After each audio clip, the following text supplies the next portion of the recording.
Hello everyone, welcome to episode 6 of the Ben and Jason Videocast. I'm Jason. I'm Ben. And you may notice a guest in the middle tonight. Please welcome Lauren to the broadcast. Welcome to the show, Lauren. Alright, thanks for joining us. Thanks for having me.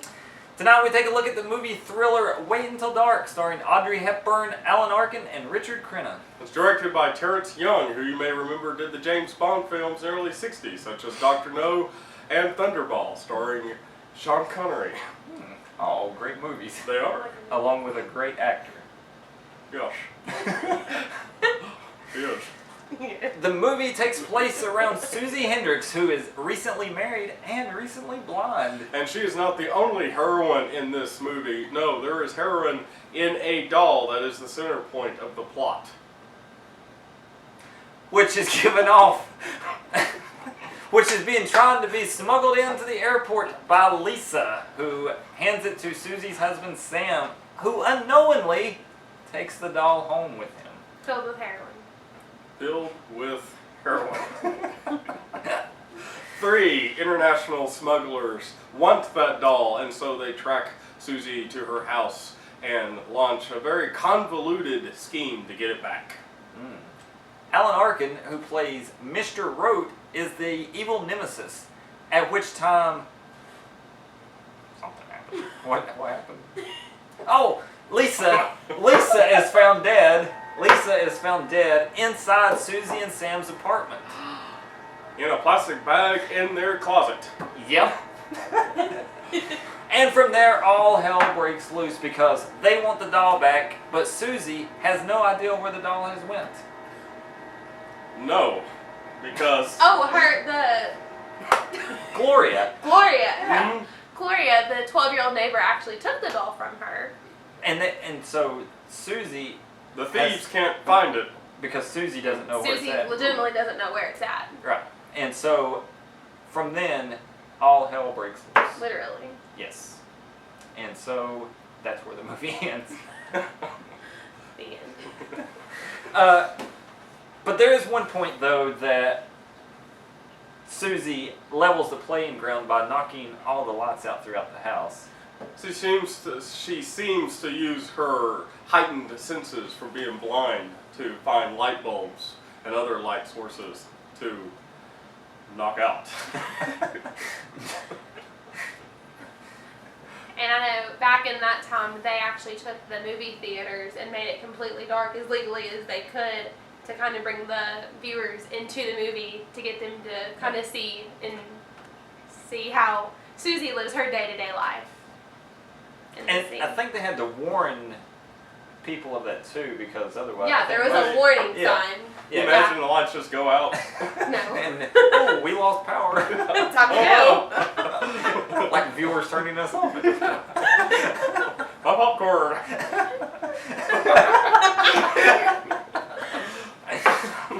So there is one scene though that made the top 100 scariest moments in the film, which about 15 minutes till the end, Harry Rote, who's played by Alan Arkin, actually jumps Superman's toward Susie with a knife and actually startles pretty much everybody who's ever watched the movie, I think. Like, everybody jumps. Even I knew it was going to happen and I jumped. I think it was the way he did it. It wasn't just like run towards Susie. It was literally lunge. And they had a sharp music note at the same time, which obviously, I mean, in the 60s. And she's blind, so obviously she can't see him coming. She doesn't hear him either, even though her hearing is heightened. Yeah. Well, and about 2 minutes of the movie is nothing but darkness. Yeah.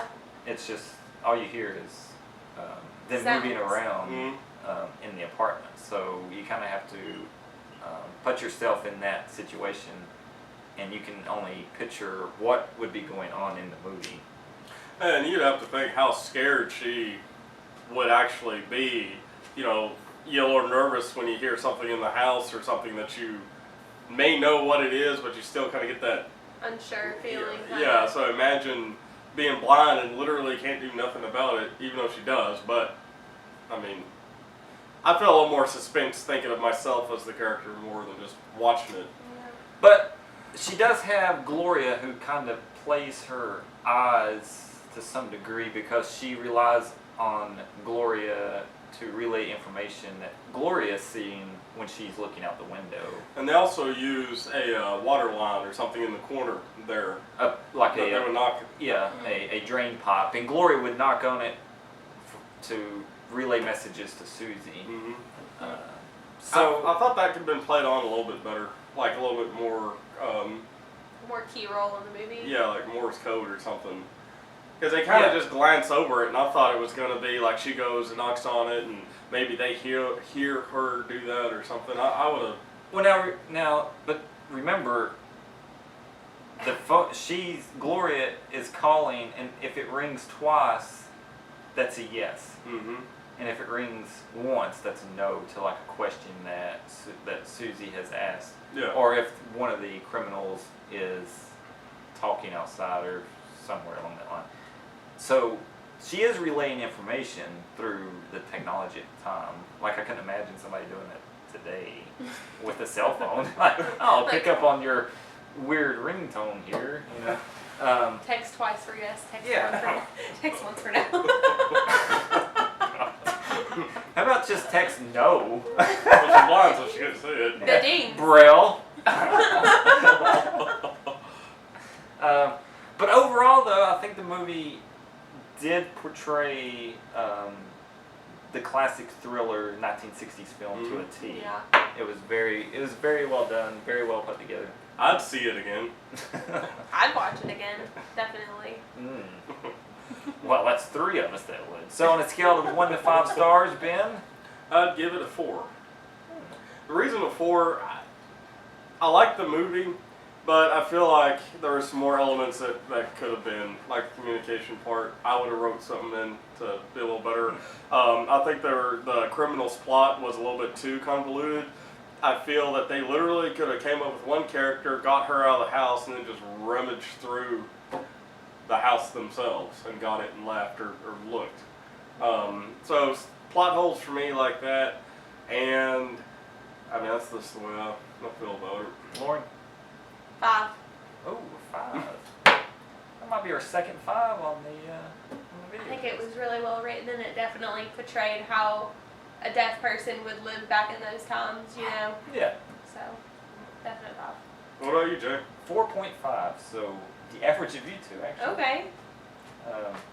I do think there could have been a little bit more done on the plot. Yeah. But I mean, Audrey Hepburn is a phenomenal actress. Was A phenomenal actress. And Okay. coincidentally, she's actually coming up, so we get to ask I'm black all of a sudden. We get to ask her a few questions. So that's gonna be good though. Yeah, so stick around. Stick around. We'll be right back. Thank you for joining us, Audrey, to Ben and Jason Videocast. Yeah, thanks. Thanks! Appreciate you being here. So my first question to you is, did you find it difficult playing a blind lady in this film? Nothing is impossible. The word itself says impossible. If you could travel to one place, where would it be?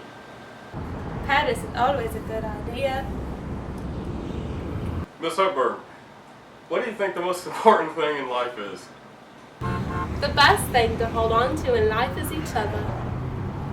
Well, that'll do it for us. Thanks for joining us, Audrey. I appreciate you being here. Thanks for having me. I must be off to film Robin and Marion. And that'll do it for episode 5 of the Ben and Jason Videocast. Be sure to leave a comment below, like and follow us on Instagram and Facebook. I'm Ben. I'm Jason. I'm Lauren. We'll see you next time.